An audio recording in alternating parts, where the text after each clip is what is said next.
खुद को साबित करो, फिर देखो सब कुछ तुम्हारा होगा। खुद को साबित करो, फिर देखो सब कुछ तुम्हारा होगा। इतिहास बनाने वाला भी न जाने कितनी बार हारा होगा। जीवन है तो मुश्किलें होंगी, डटकर लड़ना सीखो। जीवन है तो मुश्किलें होंगी, डटकर लड़ना सीखो। दिखता है जीवन में ऐशो आराम जिसके, कांटों पर चलकर तकदीर संवारा होगा। नमस्कार, मैं doctor RP Sonkar, assistant professor मनोविज्ञान विभाग, वसंत कन्या महाविद्यालय काशी हिंदू विश्वविद्यालय। एक बार फिर आप सभी सम्मानित अभिभावकों एवं प्रिय विद्यार्थियों का हार्दिक स्वागत एवं अभिनंदन करता हूं। प्रिय विद्यार्थियों, आज मैं जिस मुद्दे को लेकर आपसे रूबरू हो रहा हूं वह यह है कि बीएचयू यूजी एडमिशन की ताजा स्थिति क्या है। मैं बीएचयू यूजी एडमिशन के संदर्भ में लेटेस्ट अपडेट आपको दूं, उससे पहले बैकग्राउंड में कुछ चीजों को समझ लेते हैं।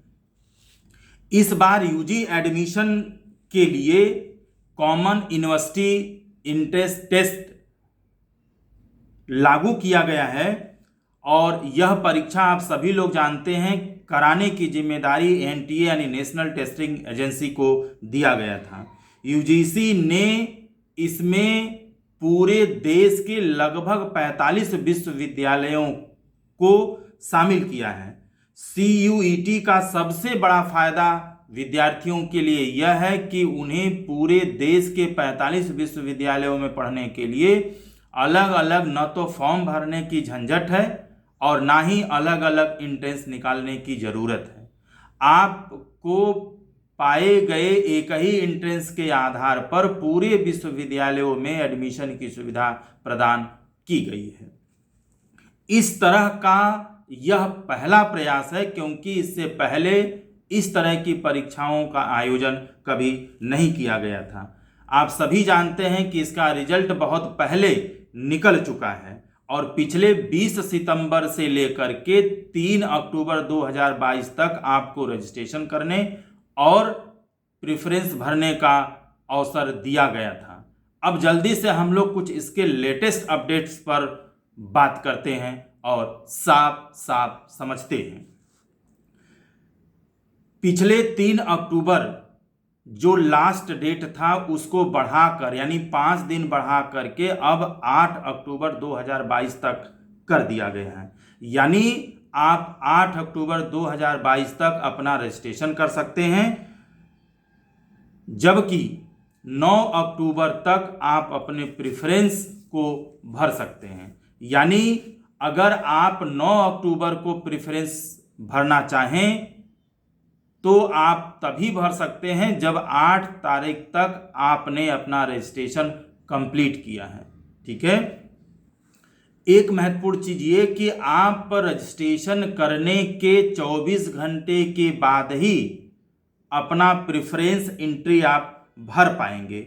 डेट को 5 दिन बढ़ा करके 8 अक्टूबर कर देने से बच्चों की जो रजिस्ट्रेशन संख्या है वह 1.25 लाख से बढ़कर, आप सभी को मैं बता दूं कि 3 अक्टूबर तक बीएचयू में पढ़ने वाले विद्यार्थियों ने अपनी इच्छा जाहिर करते हुए लगभग 1.25 लाख विद्यार्थियों ने यूजी में चलने वाले विभिन्न तरह के कोर्सेज में रजिस्ट्रेशन किया था।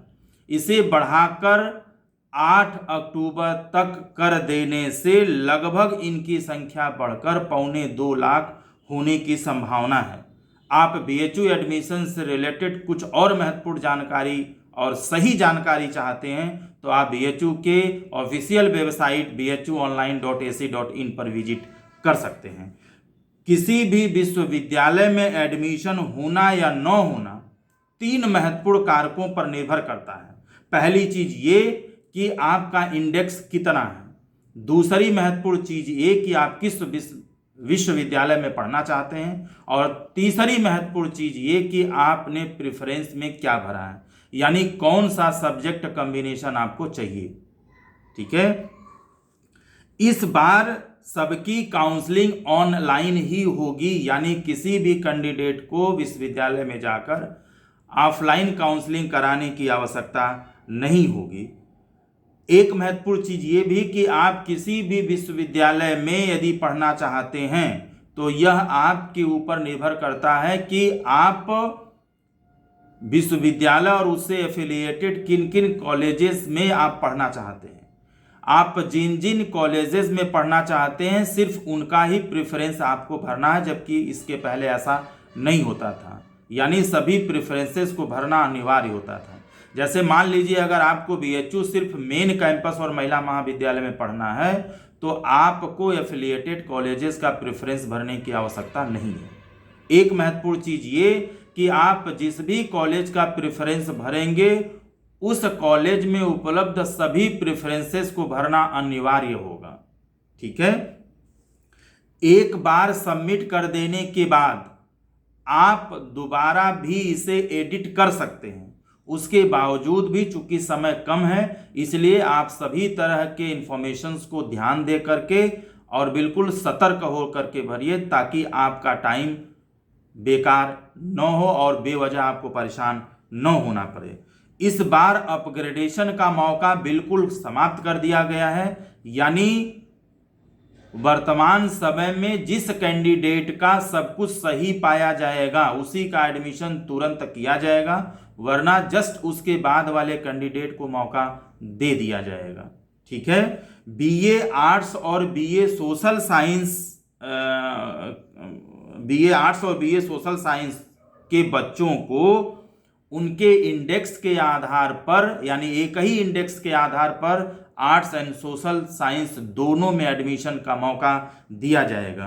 बीएचयू में मेन कैंपस और एमएमबी के साथ सभी चारों एफिलिएटेड कॉलेज में आर्ट्स और सोशल की सीटें मिलाकर लगभग 4000 से 4500 के बीच हैं, यानी और इसमें जो रजिस्ट्रेशन बीएचयू में पूरे यूजी कोर्सेस में रजिस्ट्रेशन करने वालों की संख्या 8 अक्टूबर तक लगभग 1.5 से 1.25 लाख होने की संभावना है, जिसमें से बीए आर्ट्स और बीए सोशल साइंस में मिलाकर 40 से 45 हजार बच्चे रजिस्ट्रेशन कर सकते हैं। इस हिसाब से देखा जाए तो कम से कम हर सीट पर 10 से 15 बच्चों की फाइट होगी, यानी एक सीट पर एडमिशन पाने के लिए 10 से 15 बच्चे दावेदारी कर सकते हैं, जिनमें से किसी एक बच्चे का एडमिशन हो पाएगा। अब हम लोग जल्दी से बात करते हैं कि रजिस्ट्रेशन आप कैसे कर सकते हैं। रजिस्ट्रेशन करने के लिए सबसे पहले आपको संबंधित विश्वविद्यालय के ऑफिशियल वेबसाइट पर जाना पड़ेगा। जैसे मान लीजिए मैं आपको बीएचयू का एग्जाम्पल लेके समझाऊं और आप बीएचयू में एडमिशन चाहते हैं तो आप बीएचयू के ऑफिशियल वेबसाइट bhuonline.ac.in पर सबसे पहले जाएंगे और उसके बाद आप काउंसलिंग पोर्टल पर जाकर के क्लिक करके मांगे गए सभी इंफॉर्मेशन को सही सही भरेंगे। आपको काउंसलिंग पोर्टल पर जाने के लिए साइन इन करना होगा, जिसके लिए आईडी और पासवर्ड आपको डाल करके वहां पर जा सकते हैं। मान लीजिए कि आपका आईडी और पासवर्ड, मान लीजिए आपका आईडी आपका आवेदन संख्या है और आपका पासवर्ड आपका रोल नंबर है, ठीक है, तो आप उसको एंट्री करके साइन इन कर सकते हैं और काउंसलिंग पोर्टल पर जाकर आप सभी इंफॉर्मेशन को भर के अपना रजिस्ट्रेशन कर सकते हैं। रजिस्ट्रेशन करने के लिए निर्धारित शुल्क भी आपको देना होगा और अलग अलग विश्वविद्यालयों की जो रजिस्ट्रेशन फीस है वो अलग अलग हो सकती है। एक से अधिक यूनिवर्सिटी में यदि आप रजिस्ट्रेशन करना चाहते हैं तो आपको सभी विश्वविद्यालयों की रजिस्ट्रेशन फीस अलग अलग भरनी पड़ेगी। यह फीस आपको ऑनलाइन ही जमा करना है। बीएचयू की यदि हम रजिस्ट्रेशन फीस की बात करें तो यह 200 रुपये निर्धारित किया गया है, जबकि एससी, एसटी और ईडब्ल्यूएस के कैंडिडेट को मात्र 100 रुपये रजिस्ट्रेशन फीस बीएचयू में जमा करना है। रजिस्ट्रेशन हो जाने के बाद एडमिशन न होने की अवस्था में किसी भी प्रकार से आपका रजिस्ट्रेशन फीस वापस नहीं किया जाएगा। जब तक रजिस्ट्रेशन फीस आप नहीं जमा करेंगे तब तक आपका रजिस्ट्रेशन प्रोसेस कंप्लीट नहीं होगा। रजिस्ट्रेशन के समय, अब जल्दी से हम लोग बात करते हैं कि रजिस्ट्रेशन के समय कौन कौन सा डॉक्यूमेंट्स आपको अपलोड करना अत्यंत आवश्यक है। इसके लिए आपको सबसे पहले जो स्कोर कार्ड है, आपको एक स्कोर कार्ड मिला होगा जिस पे आपका इंडेक्स लिखा होगा, आपको उसे अपलोड करना है। दूसरे नंबर पर डेट ऑफ बर्थ सर्टिफिकेट, जो आपका हाई स्कूल का सर्टिफिकेट होता है, उसे अपलोड करना है। तीसरा 12th की मार्कशीट आपको अपलोड करनी है जिससे minimum percentage of qualifying examination देखा जा सके, ठीक है। और चौथा आपको कास्ट सर्टिफिकेट अपलोड करना है यदि आप SC ST OBC या EWS कैटेगरी के अंतर्गत आते हैं। और पांचवा आपको इनकम सर्टिफिकेट अपलोड करना है यदि आप उस कैटेगरी का फायदा लेना चाहते हैं। अब जल्दी से हम लोग समझते हैं कि रजिस्ट्रेशन स्टेप्स क्या हैं। जब आप रजिस्ट्रेशन करेंगे तो उसमें 7 महत्वपूर्ण स्टेप्स हैं जिनको आप स्टेप बाय स्टेप पूरा करेंगे। सबसे पहले आप जिस विश्वविद्यालय में एडमिशन चाहते हैं उस विश्वविद्यालय के ऑफिशियल वेबसाइट पर जाकर के एंट्री करेंगे। यानी मान लीजिए अगर आप BHU में रजिस्ट्रेशन कर रहे हैं तो आप ऑफिशियल वेबसाइट bhuonline.ac.in पर क्लिक करेंगे। उसके बाद आप सीधे काउंसलिंग पोर्टल पे जाएंगे, ठीक है। काउंसलिंग पोर्टल पर जाने के बाद आपको अप्लाई ऑनलाइन का ऑप्शन दिखेगा, आप उसको क्लिक करिएगा। उसके बाद साइन इन मांगेगा। साइन इन मांगने का मतलब यह है कि आपको ID और पासवर्ड डाल करके उसे खोलना होगा। और ID पासवर्ड जो भी हो, यदि आपका ID आपका आवेदन संख्या है और आपका पासवर्ड आपका रोल नंबर है तो उसे डाल करके आप साइन इन करेंगे। जैसे ही आप साइन इन करेंगे आपके सामने रजिस्ट्रेशन फॉर्म खुल जाएगा। रजिस्ट्रेशन फॉर्म में पूछे गए सभी जानकारियों को आप बिल्कुल सतर्क होकर के सावधानी पूर्वक भरना है आपको। और उसके बाद एक ऑप्शन अपलोड योर डॉक्यूमेंट्स का आएगा जिसको क्लिक करके जो पीछे मैंने बताया 5 डॉक्यूमेंट्स आप उसको साफ सुथरा स्कैन करके अपलोड करेंगे। उसके बाद सबमिट करने का उसके बाद सबमिट योर रजिस्ट्रेशन फीस का ऑप्शन आएगा जिसमें आपको ऑनलाइन अपनी फीस जमा करनी है। उसके बाद फाइनल सबमिट आप करेंगे। फाइनल सबमिट करने के बाद आप उसका एक प्रिंट निकाल के रख लेंगे ताकि भविष्य में कभी कभी इस प्रिंट की आवश्यकता पड़ सकती है। एक मैं महत्वपूर्ण बात आपसे विनम्रता के साथ कहना चाहता हूं कि आप जब भी इसको आज सबमिट करिए आप अपने द्वारा भरे गए सभी इंफॉर्मेशंस को पुनः चेक कर लें और जो डॉक्यूमेंट्स आपने अपलोड किया उसको एक बार देख लें कि आपने सही किया है या नहीं। आपके द्वारा अपलोड किए गए जो जितने भी डॉक्यूमेंट्स हैं वो साफ सुथरे दिख रहे हैं कि नहीं। और एक चीज ये, जैसा मैंने पीछे भी कहा कि उसका एक प्रिंट निकाल कर आप भविष्य के इस्तेमाल के लिए जरूर रख लीजिए। अब कुछ अति महत्वपूर्ण सूचनाओं के बारे में बात करें या सुझाव के बारे में बात करें या सलाह के बारे में बात करें तो निश्चित रूप से आपको कुछ बिंदुओं पर ध्यान देना चाहिए। पहली चीज ये कि सभी विश्वविद्यालयों की सीटें निर्धारित हैं, यानी किसी जगह किए गए सभी रजिस्ट्रेशन वाले विद्यार्थियों का एडमिशन हो यह संभव नहीं है। एडमिशन न हो पाने की अवस्था में आप सभी को धैर्य बनाए रखना है। आपके अंतिम रजिस्ट्रेशन तक आपको एडमिशन देने की पूरी कोशिश विश्वविद्यालयों की तरफ से रहेगी। अपना registration and preference cyber cafe वाले भैया के सहारे आपको नहीं छोड़ना है, क्योंकि आप खुद बैठ करके और सोच समझ करके और देख करके नहीं भरवाएंगे तो होने वाली गलतियों के लिए आप खुद जिम्मेदार होंगे, साइबर वाले भैया जिम्मेदार नहीं होंगे। और पढ़ना आपको है, भैया को नहीं है। इसलिए आप सारी चीज़ों को अपने सामने रह करके देखें और भरवाएं। अगली अगर हम बात करें तो सभी जरूरी जो डॉक्यूमेंट्स हैं वो साफ सुथरा स्कैन करके आप अपलोड करें। दिए गए मोबाइल नंबर, मेल आईडी को आप हमेशा चेक करते रहें। साथ ही साथ स्टूडेंट पोर्टल को भी आप प्रतिदिन 3 से 4 बार चेक करते रहें, क्योंकि कभी कभी कोई चीज़ें बहुत ज़रूरी होने पर आपसे मांगी जा सकती हैं। जब तक एडमिशन प्रोसेस कंप्लीट नहीं हो जाता है तब तक आपको अपने पोर्टल को, अपने मोबाइल नंबर को, अपने मेल आईडी को ऐसे ही चेक करते रहना है। कास्ट और इनकम सर्टिफिकेट अपलोड न करने की अवस्था में SC, ST और EWS कैंडिडेट होने के बावजूद भी आपको उस कैटेगरी का छूट प्रदान नहीं किया जाएगा और आपको जनरल कैटेगरी के हिसाब से ट्रीट किया जाएगा। यानी उस कंडीशन में आपका एडमिशन तभी होगा जब आपका इंडेक्स जनरल कैटेगरी के कटऑफ के बराबर होगा, वरना आपको एडमिशन प्रोसेस से बाहर कर दिया जाएगा। किसी तरह एक महत्वपूर्ण चीज ये कि आप किसी तरह के अफवाहों पर ध्यान न दें, क्योंकि बहुत सारे लोग अलग अलग तरीके से बात करते हैं। किसी भी तरह की सही जानकारी पाने के लिए आप संबंधित विश्वविद्यालय के ऑफिशियल वेबसाइट पर विजिट करें, जहां से सही जानकारी आपको मिल सकती है। एडमिशन से संबंधित किसी तरह की जानकारी के लिए आपको परेशान होने की जरूरत नहीं है। आप नियमित रूप से अपने स्टूडेंट पोर्टल को चेक करते रहिए। सारे अपडेट्स आपके पोर्टल पर समय समय पर भेजा जाएगा।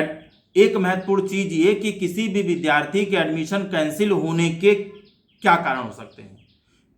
एडमिशन के कैंसिल होने के महत्वपूर्ण रूप से 3 कारण हो सकते हैं। पहला कारण यह है कि यदि आप समय से रजिस्ट्रेशन नहीं करते हैं तो आपका एडमिशन अपने आप कैंसिल हो जाता है। दूसरी महत्वपूर्ण चीज ये है कि डेट ऑफ बर्थ, यदि आपका डेट ऑफ बर्थ निर्धारित एज से ज़्यादा है, 1 दिन भी ज़्यादा है, तो उस कंडीशन में भी आपका एडमिशन कैंसिल कर दिया जाता है। और तीसरी महत्वपूर्ण चीज ये कि qualifying percentage of marks, intermediate का जो क्वालिफाइंग परसेंटेज है उससे 1 नंबर भी कम होता है, तो उस कंडीशन में भी आप एडमिशन की प्रक्रिया से बाहर हो जाते हैं। अब कुछ गोपनीय और कॉन्फिडेंशियल जानकारी आपके साथ देता हूं, क्योंकि BHU UG admission committee social science का एक कमेटी मेंबर होने के नाते हमारी दैनिक जिम्मेदारी है कि मैं आपको सही जानकारी से अवगत कराऊं।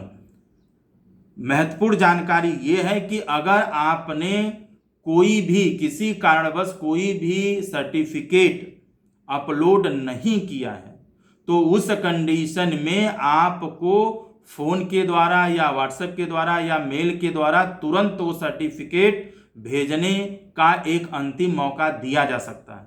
और यह अंतिम मौका आपके लिए कारगर तब साबित होगा, फायदेमंद तब साबित होगा जब आप अलर्ट रहेंगे। तो आप इन सारी चीज़ों को चेक करते रहें और यदि ऐसी चीज़ आती है तो आप तुरंत अपना डॉक्यूमेंट भेज सकें। दूसरी महत्वपूर्ण चीज़ है कि यदि आपने अपने सारे डॉक्यूमेंट्स अपलोड किए हैं तो आपके एडमिशन होने का सारा निर्णय आपके द्वारा अपलोड किए गए डॉक्यूमेंट्स के आधार पर किया जाएगा और आपको दोबारा सर्टिफिकेट जमा करने का मौका नहीं दिया जाएगा। BHU एडमिशन की काउंसलिंग लगभग 10 से 15 अक्टूबर के बीच शुरू हो सकती है। किसी भी तरह की समस्या होने पर आप डायरेक्ट संबंधित एडमिशन कमेटी से संपर्क कर सकते हैं। किसी विशेष तरह की जानकारी आप चाहते हैं तो कमेंट बॉक्स में आप लिख सकते हैं, या किसी विशेष तरह का सवाल है तो भी आप उसको कमेंट बॉक्स में लिख सकते हैं। एक महत्वपूर्ण चीज़ ये कि मेरे द्वारा बताए गए किसी भी सूचना में यदि परिवर्तन होता है तो UGC, NTA और विश्वविद्यालय द्वारा बनाया गया मापदंड ही मान्य होगा। मैं आप सभी के एडमिशन की शुभकामनाएं देता हूं और आप सभी के उज्जवल भविष्य की कामना करता हूं। आप सभी को बहुत बहुत शुक्रिया।